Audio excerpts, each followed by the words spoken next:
Harley Quinn, DC's adult animated comedy supervillain romance smash, was back again this week, kicking off its long-awaited third season. And to mark the occasion, we got not one, not two, but three whole brand new episodes. Now, for those of you who don't know, I'm Cave Joel, and this is the video series where I give my thoughts and feelings on the episode that was, break it down, give you my thoughts and feelings, while also shouting out any comic book Easter eggs or references I can find. So, with that out of the way, let's get to it, shall we? So then, the first episode of this three-pack was called Harley, a fun little reference to what the fan community refers to as the Harley Quinn Poison Ivy ship. Yeah, you know, it's that thing that tabloids do with Hollywood power couples when they date, fusing their names together like Bennifer or Brangelina. God, am I so old I know that? As we join the show, Harley and Ivy are chilling at Superman's Fortress of Solitude. It's only been 2 weeks in universe since the end of the last season. Yes, animation really does take that long to finish, and unlike the first 2 seasons, they couldn't just play them back to back a month apart because it was already done. After a harsh tongue lashing from Superman and hologram Jor-El, the ladies decide it's high time to get their honeymoon, also known as the Eat, Bang, Kill Tour, underway.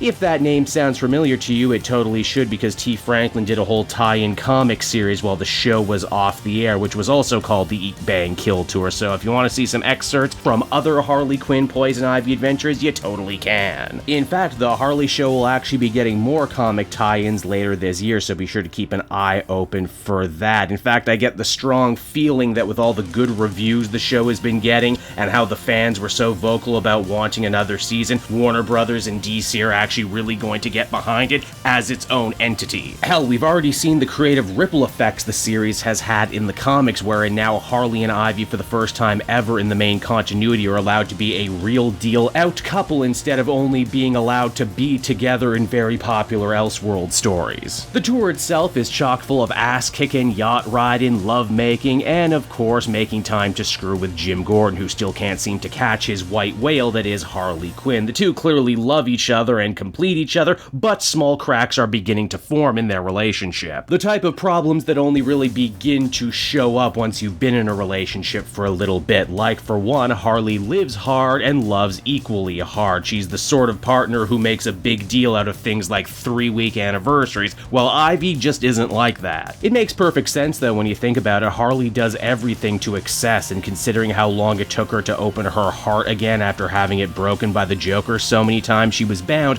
to go a little overboard on the first good thing that came around. Now back in Gotham, we see Gordon is making a run at the mayor's office, but his campaign isn't doing well at all. Even his own people like Officer Carroll are holding him to task over all the insane purchases he made last season to try and stop Harley Quinn, which of course he never actually did. We can also see that his campaign is being run by the newly freed Two-Face, who had already gotten his claws into Jim at the end of the previous season by dropping a dime on the supervillain wedding. This is super interesting to me because Jim shot up Two-Face's gang last season in what was arguably the closest thing he's ever gotten to actually being heroic. And yet, despite all of that, Jim's single-minded quest for just a shred of respect or regard causes him to throw it all away and align himself with a man who, well, is two-faced by nature and by name. Now, the next stop on Harley and Ivy's world tour is Eden, a special patch of land left over from one of Ivy's attempts to terraform the world using prehistoric plants, a solid supervillain idea that Harley is surprised to find out that Ivy is totally embarrassed by.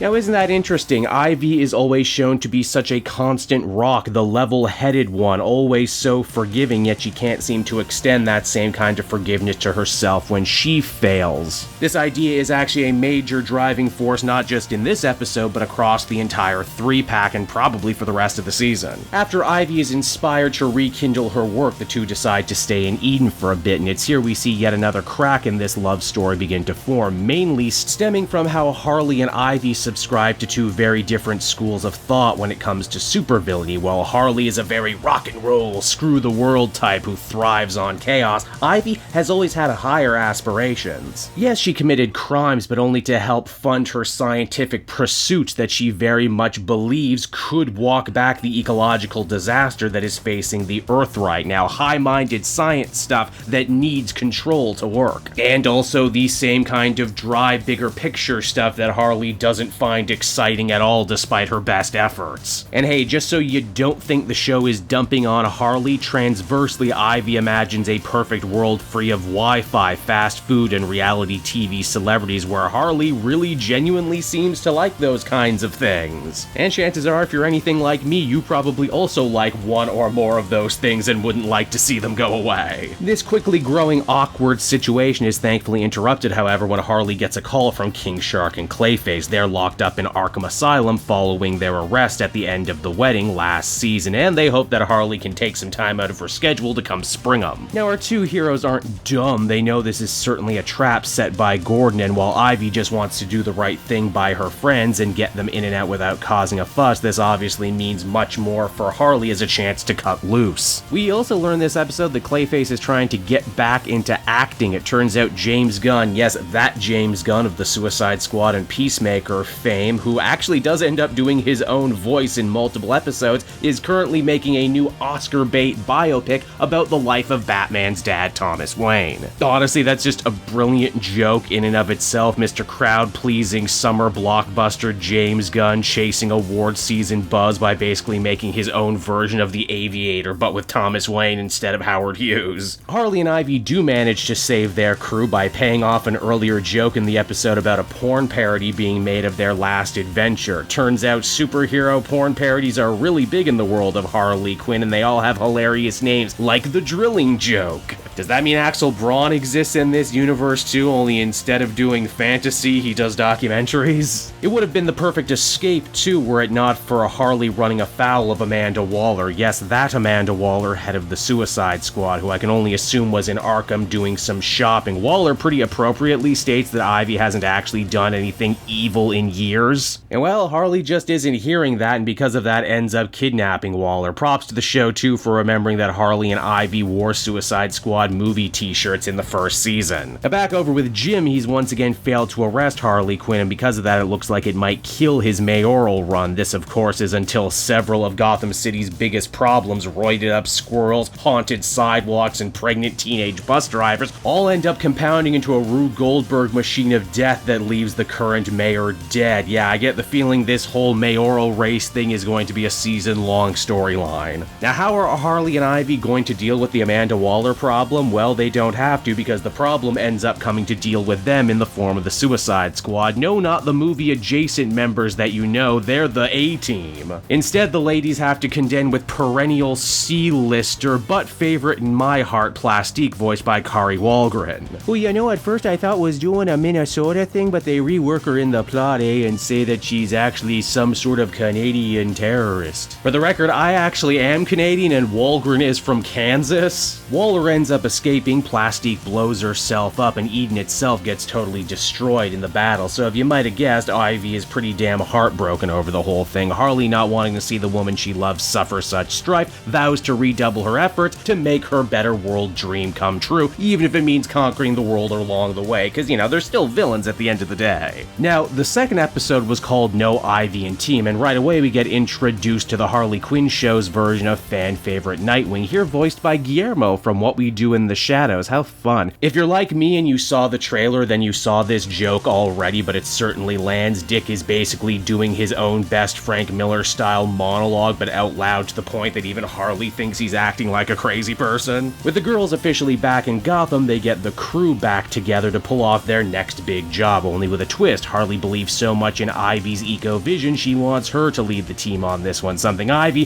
very clearly does not want to do. Again, what interesting characterization that the one member of the crew with the greatest amount of meta power never actually sought to take the lead. Again, Ivy is super critical of herself, and all throughout the episode we see that she's no good dealing with setbacks as she internalizes failure way too much and way too quickly. This episode also just so happened to see the return of Bane, maybe one of the best new things to come out of this show. Bane is mad at Harley and Ivy because of their shenanigans at the end of the last season cost him a very expensive wedding gift, and because of that he now plans revenge, but eventually. What follows is actually a very fitting Bane C-plot wherein despite his best efforts, nothing seems to go right for him. He can't get the bombs he wants, and then his card gets declined, which means he has to go talk to a bank teller and account for all of his different purchases. And man, let me just tell you, this shit hit way too close to home because I literally had to do the same thing last week. But wait, we got more side plots. With Nightwing returning to Gotham after 8 years away, he's forced to reckon with how the Bat family has changed without him. Batgirl has been brought into the fold,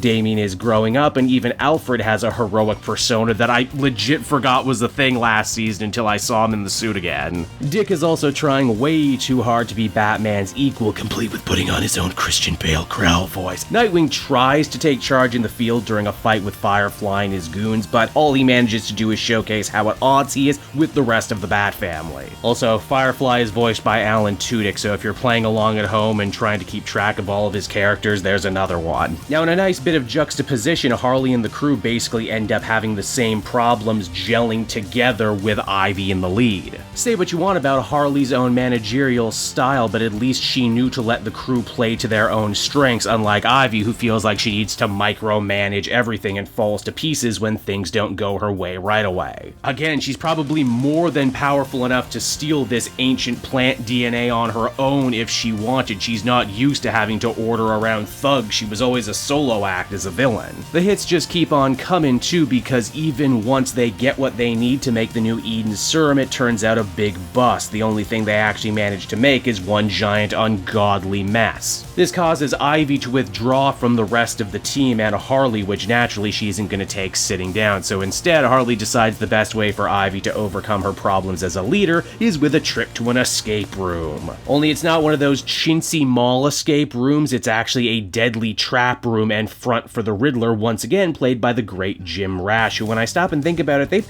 probably fought the Riddler as the crew more than just about anyone else. Also, how the hell does DC and Warner Brothers not have a whole line of branded Riddler-themed escape rooms? I think those would be a huge hit. It's right around here the Bat family plot ends up crossing over with the crew plot, as it seems that Batgirl had the very same idea to try and get her crew on the same page as Harley. Which is honestly super fun considering how Harley had no time for Batgirl when they first met, but as time goes on they actually seem to be becoming better and better friends. This also means that the crew and the Bat family are free to bounce off each other, which is always comedy gold. Batman is mad when he discovers that they're making a Thomas Wayne biopic. As he puts it, haven't we seen the Waynes die enough on the big screen? And yeah, can't fault his logic. But really though, the main event of this episode is Nightwing and Ivy needing to team up to solve a chess puzzle and learn that they are more or less fighting the same battle against self-expectation and failure. We even learn that Dick only came back to Gotham because Tarantula, one of his longtime comic book villains, killed Blockbuster, his other big-time foe, and now Dick doesn't want Batman finding out about it. Eventually everyone beats the Riddler's traps, and Ivy feels confident enough to take another stab at the serum. Too bad it ends up even worse than the first time, costing the crew their mall hideout and maybe turning Frank the Plant into some manner of Floronic god. That of course leads us into the third and final episode of this 3-pack, the 83rd annual Villi Awards. With the crew no longer having a place to live, they opt to crash at Catwoman's swanky apartment. Turns out Selina isn't around much these days because she's crashing with an eccentric billionaire in his mansion. Which, I mean, we all know how that goes, right? We also discover in this episode that Batman rubs feet, though according to DC higher-ups, that's as far past the equator as he's willing to go. Oh, some of you forgot this story from a couple years ago, didn't you? Don't worry, I didn't forget. I never forget. Now, Ivy thinks she's closer than ever to finally solving the Eden serum problem, but all of her hard work ends up getting put on hold by the Villi Awards, where Harley and Ivy have been nominated as Best Villainous Couple this year.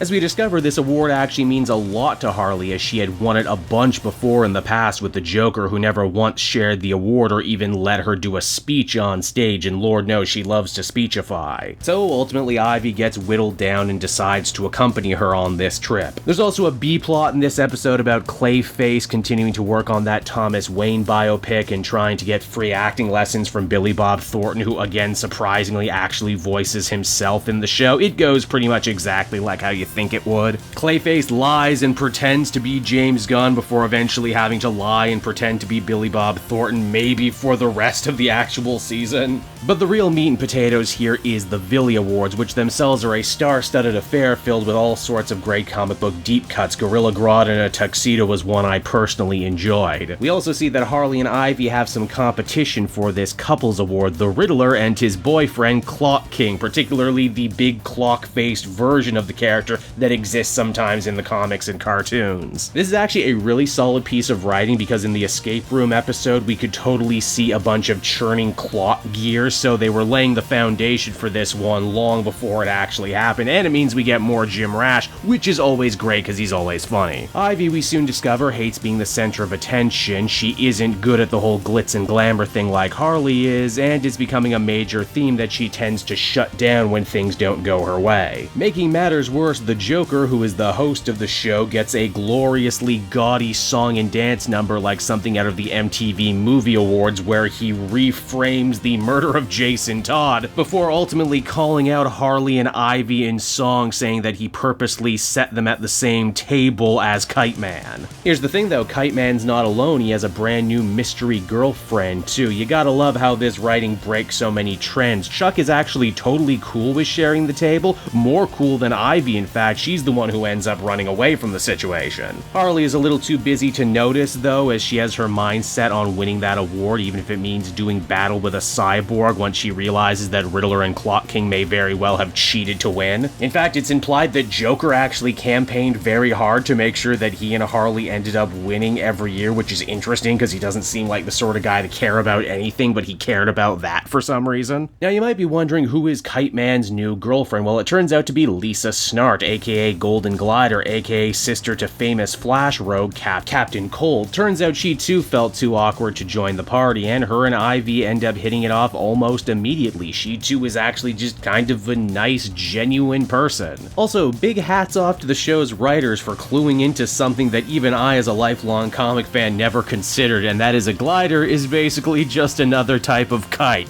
Mind blown. The positivity doesn't end there either, as Kite Man shows up to the cyborg fight a bit too late to actually help Harley, but they do have a chance to have a much needed one-on-one, and hey, surprise surprise, there is no actual bad blood between the two. Quite the opposite. Ever since his breakup with Ivy, things have only been going good for Kite Man. Oh sure, he's still a D-list loser himbo villain, but people do actually know his name for a change. He met a nice lady, and well, people are actually kinda sorta giving him a shred of respect now. Well, as much respect as you can give someone named Kite Man. So while it may have taken a bit, it looks like everyone won and got exactly what they wanted. Kite Man is happy, Harley and Ivy are happy, it's a real feel-good moment. Catwoman also gets a fun aside in this episode too, winning the Joe Chill Memorial Award, and using it as a chance to take to task the supervillain community for being so white and holding people like her and Black Manta down. Joker probably gets the best joke of the episode when he says, "Really? He's black under there?" In the end, Ivy works up the courage to face her fears, learning an important lesson about being able to compromise for those you love, a lesson that she, interestingly enough, learned secondhand from Kite Man himself, just in enough time for Harley to realize that she never needed an award to vindicate her love with Ivy because, well, Ivy is all the prize she'll ever need. The punchline, of course, being if they stayed, they would have actually won anyway, meaning Harley got beaten up for no reason. This does lead to maybe my personal favorite gag of the whole episode,